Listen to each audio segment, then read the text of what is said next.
जय श्री कृष्ण। अध्याय 5 कर्म योग कृष्ण भावना भावित कर्म।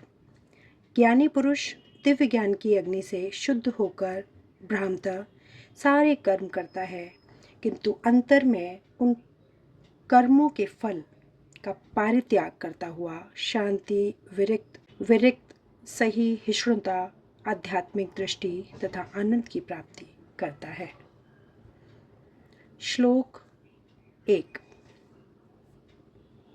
अनुवाद।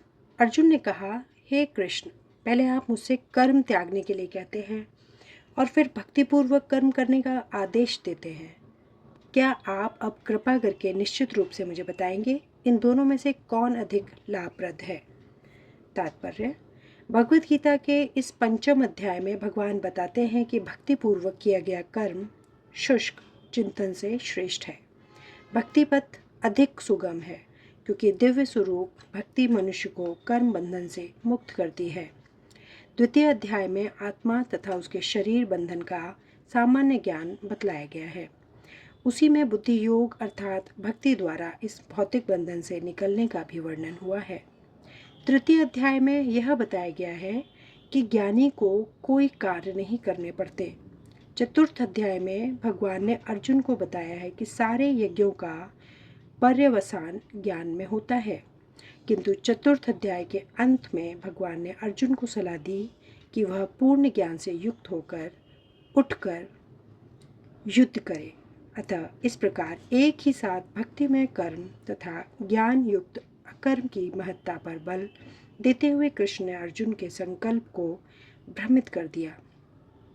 अर्जुन यह समझता है कि ज्ञान में संन्यास का अर्थ है इंद्रिय कार्यों के रूप में समस्त प्रकार के कार्यकलापों का परित्याग, किंतु यदि भक्ति योग में कोई कर्म करता है तो फिर कर्म का किस तरह त्याग हुआ?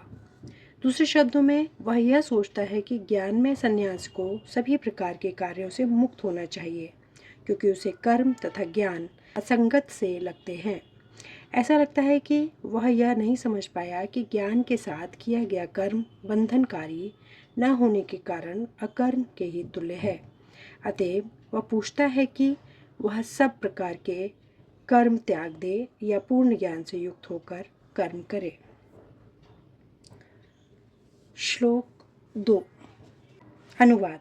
श्री भगवान ने उत्तर दिया, मुक्ति के लिए तो कर्म का परित्याग तथा भक्तिमय कर्म कर्मयोग दोनों ही उत्तम है, किंतु इन दोनों में से कर्म के परित्याग से भक्ति युक्त कर्म श्रेष्ठ है। तात्पर्य। सकाम कर्म इंद्रिय तृप्ति में लगना ही भव बंधन का कारण है। जब तक मनुष्य शारीरिक सुख का स्तर बढ़ाने के उद्देश्य से कर्म करता रहता है, तब तक वह विभिन्न प्रकार के शरीरों में देहांतरण करते हुए भव बंधन को बनाए रखता है। इसकी पुष्टि भागवत में इस प्रकार हुई है। लोग इंद्रिय तृप्ति के पीछे मत्त है। वे यह नहीं जानते कि उनका क्लेशों से युक्त यह शरीर उनके विगत सकाम कर्मों का फल है। यद्यपि यह शरीर नाशवान है, किंतु यह नाना प्रकार के कष्ट देता रहता है। अतः इंद्रिय तृप्ति के लिए कर्म करना श्रेयस्कर नहीं है।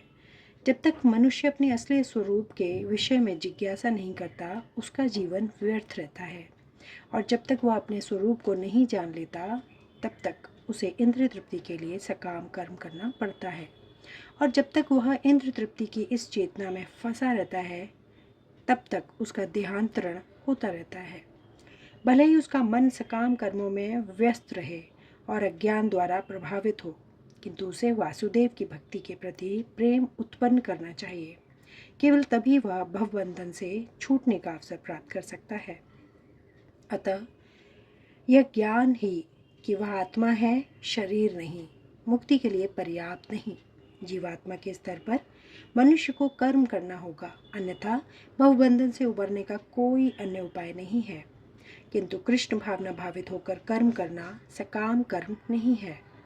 पूर्ण ज्ञान से युक्त होकर किए गए कर्म वास्तविक ज्ञान को बढ़ाने वाले हैं। बिना कृष्ण भावनामृत के केवल कर्मों के परित्याग से बुद्धिजीव का हृदय शुद्ध नहीं होता। जब तक हृदय शुद्ध नहीं होता, तब तक सकाम कर्म करना पड़ेगा, परंतु कृष्ण भावना भावित कर्म कर्ता को स्वतः सकाम कर्म के फल से मुक्त बनाता है, जिसके कारण उसे भौतिक स्तर तक उतरना नहीं पड़ता।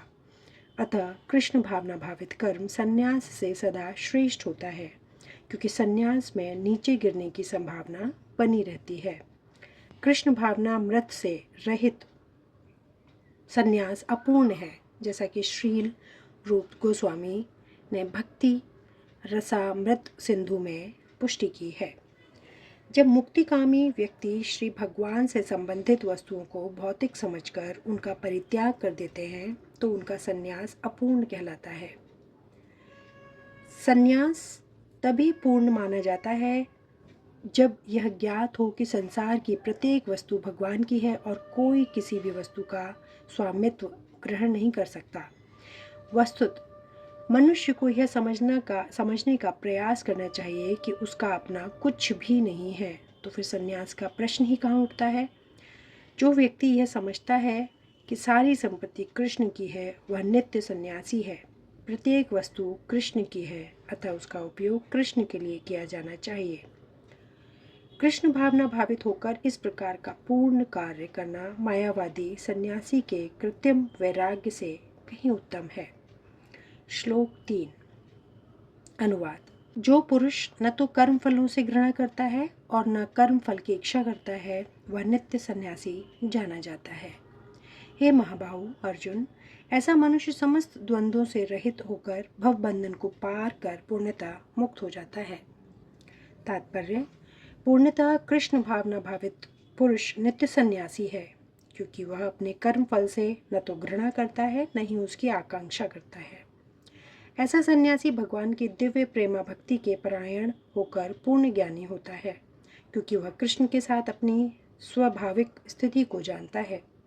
वह भली भांति जानता है कि कृष्ण पूर्ण अंशी है और वह स्वयं अंश मात्र है। ऐसा ज्ञान पूर्ण होता है क्योंकि वह गुणात्मक तथा सकारात्मक रूप से सही है। कृष्ण तादात्म्य की भावना भ्रांत है, क्योंकि अंश अंशी के तुल्य नहीं हो सकता। यह ज्ञान की एकता गुणों की है, न कि गुणों की मात्रा की। सही दिव्य ज्ञान है जिससे मनुष्य अपने आप को पूर्ण बनता है, जिसे न तो किसी वस्तु की आकांक्षा रहती है और न ही किसी का शोक। उसके मन में किसी प्रकार का छल कपट नहीं रहता, क्योंकि वह जो कुछ भी करता है कृष्ण के लिए करता है। इस प्रकार छल कपट से रहित होकर वह इस भौतिक जगत से भी मुक्त हो जाता है। श्लोक 4 अनुवाद।